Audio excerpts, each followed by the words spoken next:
মাতৃদেবা নাট্যাচার্য গিরিশ ঘোষ ও লোকনাথ ব্রহ্মচারী, দেবী দুর্গা মা, বাবা মহাদেব, মা তারা ও মা চণ্ডী ও বজরংবলী, গ্রাম্য সকল দেব দেবীর পাদপদ্মে ভক্তি বিনম্র প্রণাম জানিয়ে উপস্থিত দর্শক মন্ডলী, স্থানীয় প্রশাসককে মা মনসা নাট্য সংস্থার পক্ষ থেকে প্রিয়রা আন্তরিক শুভেচ্ছা হার্দিক অভিনন্দন জানিয়ে শুরু করতে চলতি মরশুমের সর্বাধিক জনপ্রিয় পাড়া প্রযোজনা স্বর্গের পরের স্টেশন।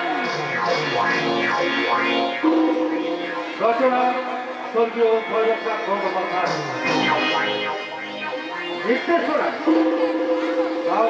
কর্মকায় স্নেহ জন্য অর্থাৎ পবিত্র ঘোষ, সহ নির্দেশনায় প্রশান্ত ঘোষ, ব্যবস্থাপনায় বর্ষাল মাধ্যমিক ক্লাব ও গ্রামবাসী, পরিবেশনায় মা মনসা নাট্য সংস্থা, দল ম্যানেজার ও কোষাধ্যক্ষ সুপ্রহরণ উৎসাহদানে শুভম বিশেষ সহযোগিতায় স্বরূপ কুণ্ডু ও গ্রামবাসী।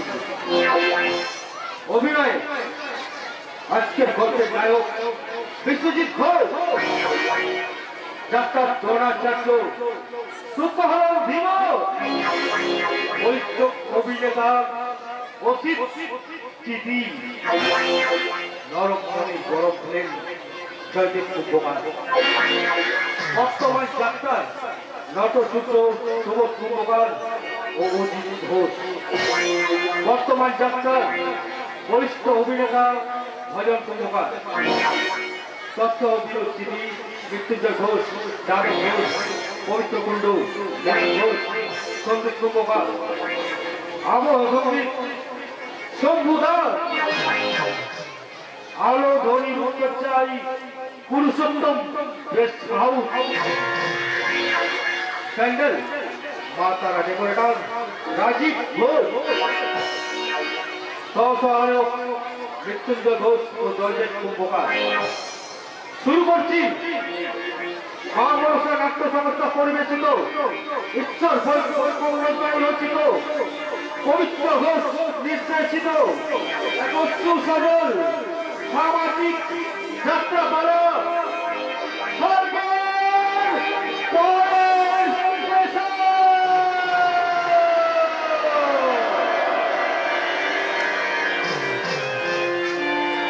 আপনারা জানেন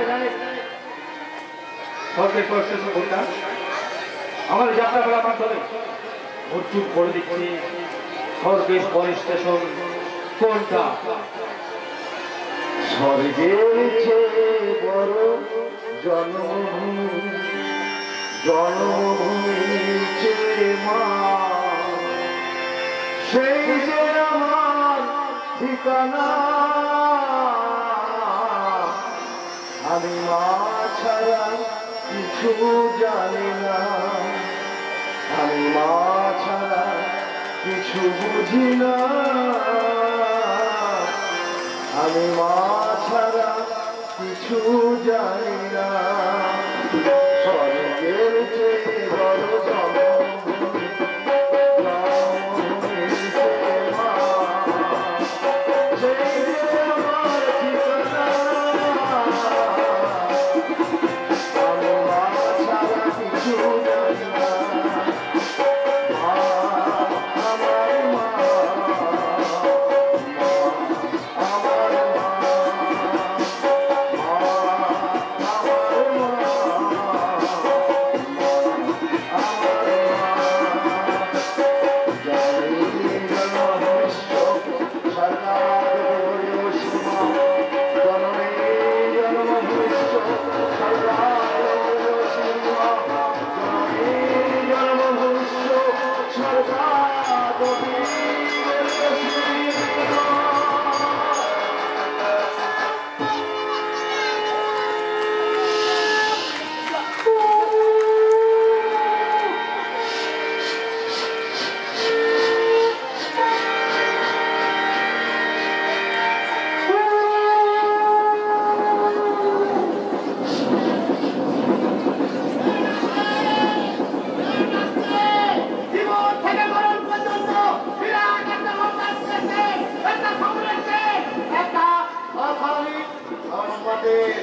এই লাইনের উপর দিয়ে ছুটে চলে আসছে রাস্তাটা বন্ধ কর।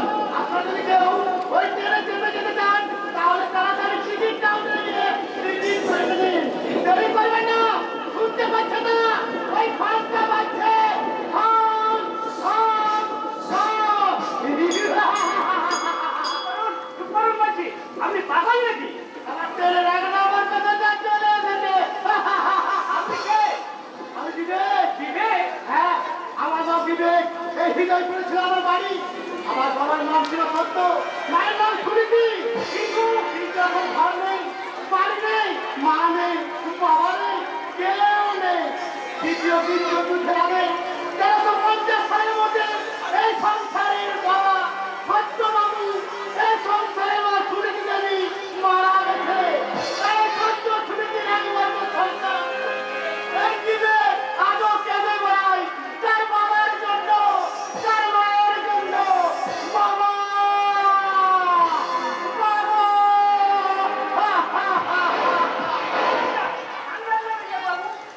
আমি আপনাকে ঠিক বুঝতে পারিনি। আপনি আমার অপরাধ ক্ষমা করে আমার বাড়িতে আসুন। কি করে যাবো? এখন যাওয়ার ট্রেন চলে আসবে। আমি যে ডাক সাহেব আমাকে সমস্ত টাকা দেখিয়ে ওই ট্রেনটাকে নিয়ে যেতে হবে ওই সরকার পরে স্টেশনে। হ্যাঁ প্যাসেঞ্জার বন্ধুগণ, আপনি যদি ওই সরকার পরে স্টেশনে যেতে চান তাহলে তাড়াতাড়ি টিকিট কেটে ফেলুন। তাছাড়া আমি যদি আমার এই সমস্ত টাকা দেখিয়ে দিই তাহলে আপনি আপনি ট্রেন করতে পারবেন না। আমার বাবা মার সঙ্গে দেখাও হবে না। বাবা মা গো।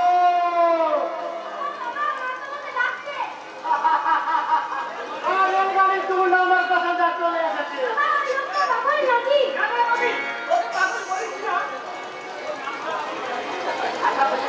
আপনার নামটা কি বলুন তো? খবর ব্যানার্জি। তোমার মানে পৃথিবী। আমি এটা কাজে করবে ঠিক আছে। আমি রেলগেটে চালিয়ে দিতে পারবেন? কি বলছেন আপনি? পারবেন না তো? হ্যাঁ পারবেন না, বলুন বুঝতে পারছেন? কি বলি? আমি তো রয়েছি বাবা। বাবার মতো বাবা থাকলে এই সন্তানের কোনো উপায় নেই। কিন্তু এই যুগের বাবারা ছেলে মেয়েদের কাণ্ড কাঠা দেখে বোমা হয়ে বসে থাকে।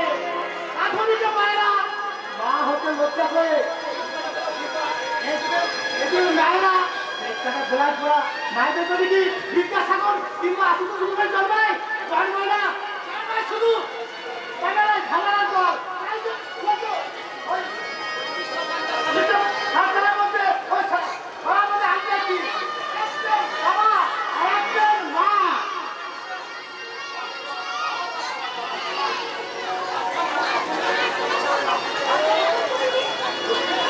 আমি তো কখন তোমায় ডেকে পাঠিয়েছি, তবু এখনো দাঁড়িয়ে কেউ নেই, কেউ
ভারতীর নিজের দাদা নয়, দাদার মতো।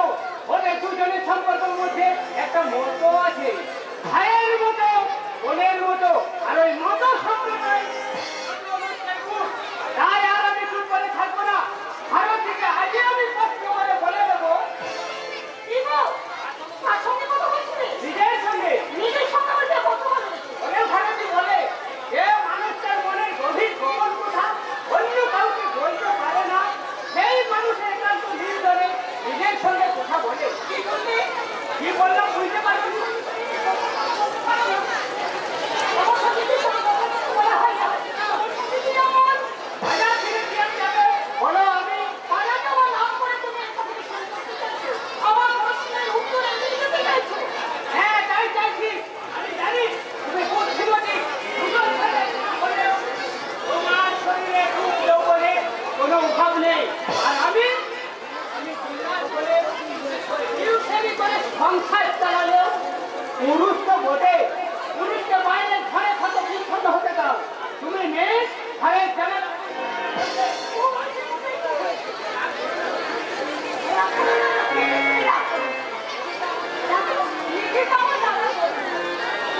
আমার দাদা মারা যাওয়ার পরে ওই আসনে আমি নিজে যাতে বসি। তাই নিখিলকে এনে তোমাকে ঠিক মতো সময়ের সঙ্গে দিতে হবে। ঠিক আছে ভারতী, এবার থেকে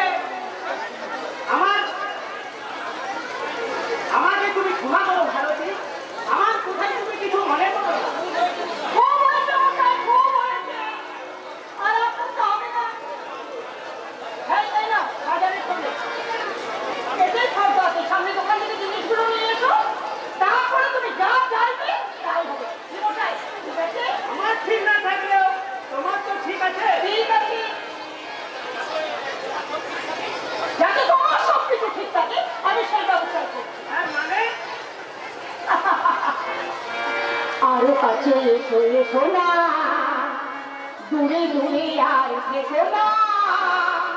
তুমি কি জানো না, হৃদয় আমার তোমার দিকে আর কাছে এসো না, দূরে দূরে আর থেকো না। তুমি কি জানো না, হৃদয় আমার তোমার দিকে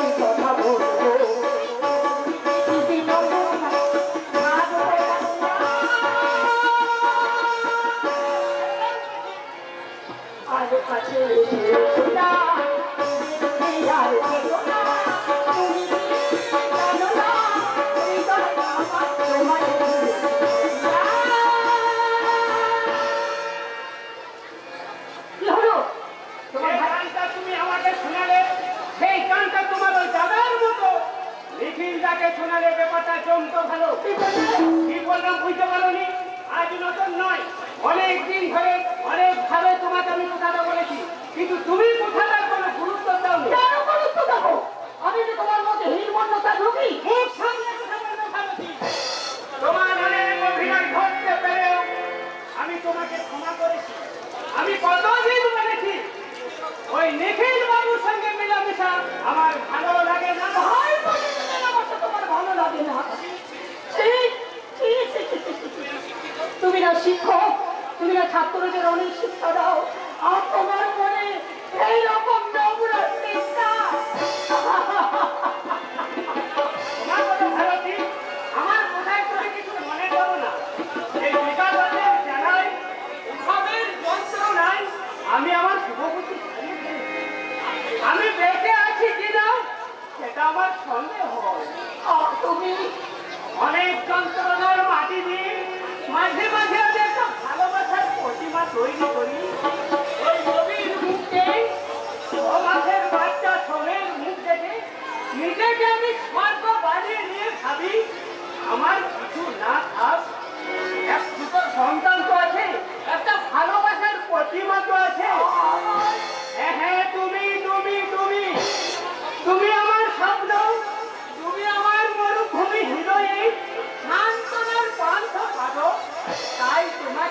দেখতে না পেলে আমার অনেক কিছু ভুল হয়ে যায় ভারতী।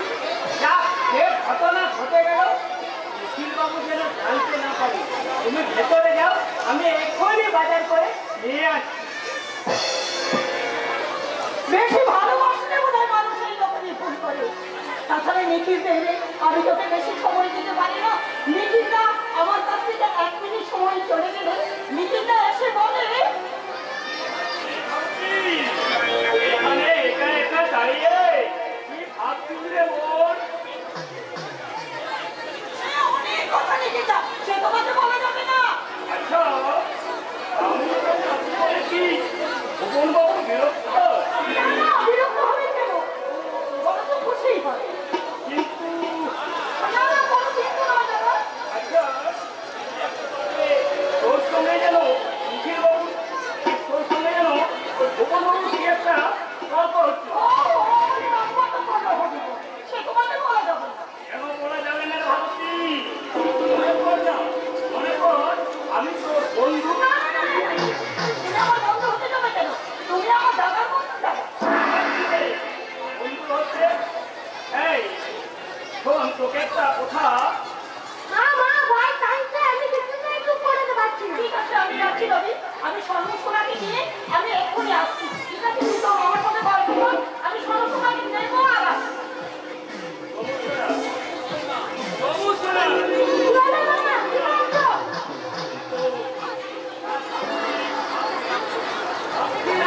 চলবে না শোনা। এই নে, এই টাকাটা নিয়ে তুই ওই মোড়ের মাথায় ওই যে ভক্তির দোকানটা আছে না, সেখান থেকে সন্দেশ নিয়ে আয়, ঠিক আছে?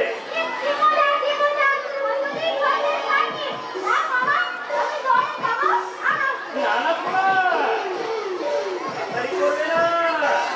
রাস্তা আছে, আস্তে আস্তে যাবে আর আস্তে আস্তে আসবে, ঠিক আছে?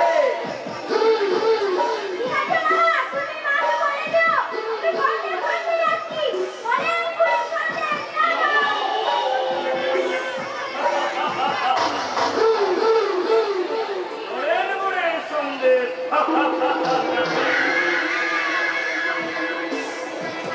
ওরের মোড়ের সন্দেশের যে ওটা মিষ্টি ভারতীয় যৌবন। এ যৌবনের উত্তাপে উত্তপ্ত হয়ে ওঠার কথা ছিল আমার বিছানা। সেই বিছানার এবারে বাবুমায় ভ্রমণ বিনয়টির প্রভাব হয়ে আমি দূর থেকে সব কথা আজ আমার শান্তি তার শেষ দিনে শেষ মুহূর্তটা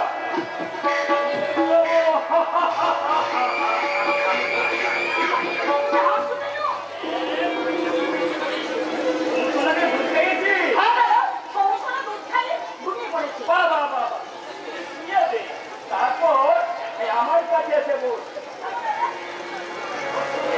আমার অনেক কথা রয়েছে। কি বললে? বলো। আমি মানে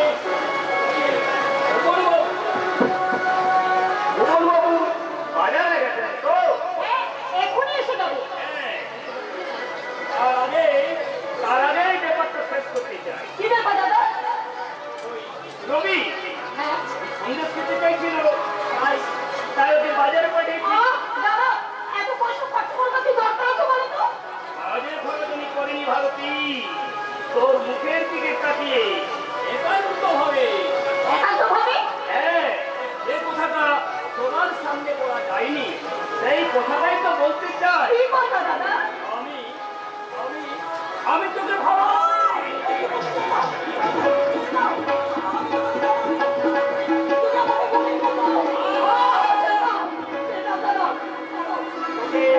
তোকে আগে আমার সামান্য ভুলের জন্য আমার হাতছাড়া হয়ে গেছিস। বেরিয়ে যাও, বেরিয়ে যাও।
তুমি বিশ্বাস করো আমি খারাপ নই,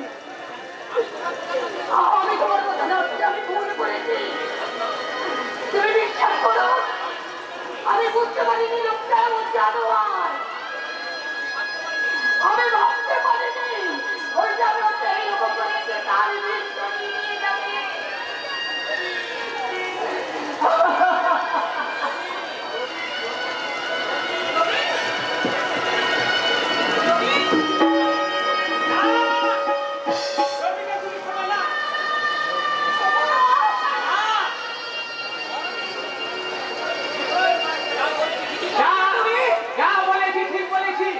তুমি দীর্ঘদিন আমাকে মিথ্যে কথা বলেছো।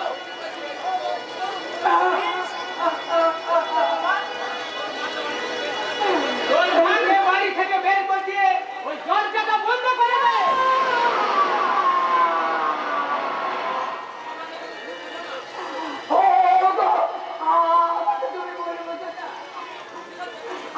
আমি বলছি আমাকে তুমি ক্ষমা করো, বাবাকে তুমি ক্ষমা করো। ওকে তুই মা বলবি না, ওর সঙ্গে তোর আর কোনো সম্পর্ক নেই। শিশু সবকে বেরিয়ে যাও, বিশ্বাস করি না। বিশ্বাস করো না, বিশ্বাস করতাম যদি তুমি চিৎকার করে লোক ডাকতে। আমি লজ্জায় চিৎকার করতে পারিনি গো, আমি লজ্জায় ঘৃণায় আমার কণ্ঠ হয়ে গিয়েছিল। সমস্যাকে আমি বুকে জড়িয়ে ধরে ওর মাথায় হাতে রেখে বলছি, তুমি বিশ্বাস করো আমি বিশ্বাসী নই, তুমি বিশ্বাস করো লোকটাকে এইরকম আমি বুঝতে পারিনি। আমি বিশ্বাস করি না, বেরিয়ে যাও। তুমি যদি এই মুহূর্তে বাড়ি থেকে বেরিয়ে না যাও তাহলে আমি বুঝবো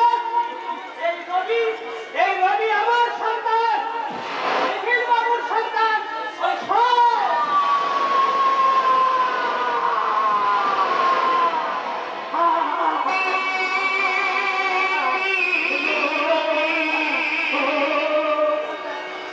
দুটি ভাগে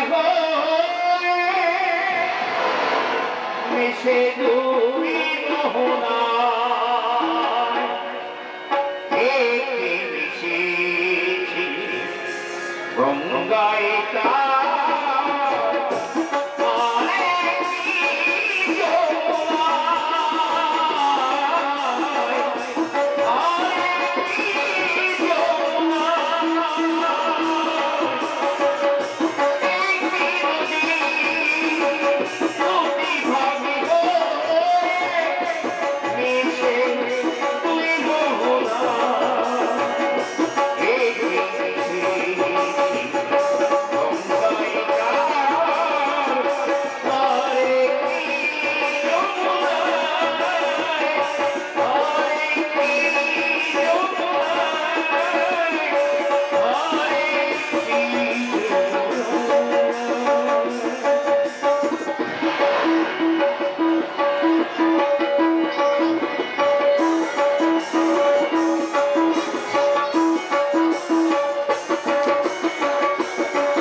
দেখে তুমিও কান্ত মানুষ ভট্টাচার্য মশাই, কিন্তু ভগবানের চোখে একটু জল নেই, তার মানুষের প্রতি এতটুকু করুণা নেই।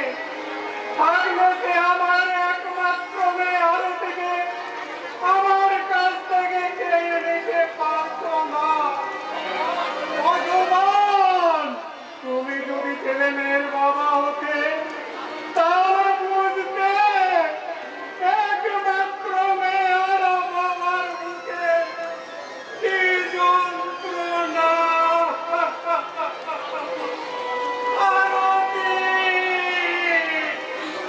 মামা, ভট্টাচার্য মশাই, আবার আমি মদ খাচ্ছি, শেষ পর্যন্ত কি আপনি মেয়ের সঙ্গে পাগল হয়ে যাবেন? আমি তো পাগল হতে চাই। আমি আমার একমাত্র মেয়ের মৃত্যুকে ভুলে যেতে চাই। চলুন চলুন, ঘরে চলুন। না, না, আমি ঘরে যাবো না, বাইরেই বসে থাকবো। রাত বাড়লে ওই কাল পুরুষটা মাথার উপরে উঠলে আমার মেয়ে আরতি ওই গন্ধরাজ গাছের পাশে দাঁড়িয়ে আমাকে বাবা বাবা বলে ডাকবে। আমি অমনি ছুটে গিয়ে মাকে জড়িয়ে ধরে বলবো, মা গো, এতদিন তুই কোথায় ছিলি মা আরতি? এই 6 মাসের মধ্যে তোর বড় বাপের কথা কি একবারও মনে পড়েনি? একবারও না। ভট্টাচার্য মশাই, এমনি করে মদ খেলে আপনি কতদিন ভাববেন, বলতে পারবেন? শেষ পর্যন্ত আপনাকে মেয়ের সঙ্গে পাগল হয়ে যাবে। আমি তো পাগল হতে চাই।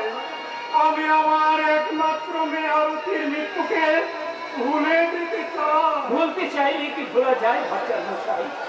আপনি তো আমাকে বলেছেন প্রপঞ্চ মায়াই হলো মহামায়ার মায়া। যতদিন এই দেহে কায়া থাকবে ততদিন সে মায়া আপনি কোনোদিন ভুলতে পারবেন না ভট্টাচার্য মশাই, কোনোদিন ভুলতে পারবেন না, কোনোদিন। কি করে বুঝতে পারবো? আত্মা শক্তি মহামায়াই তো জগৎটাকে আচ্ছন্ন করে রেখেছে। না হলে কেন আমার মনে হয় ওই বাচ্চা ছেলেটাকে কোলে নিয়ে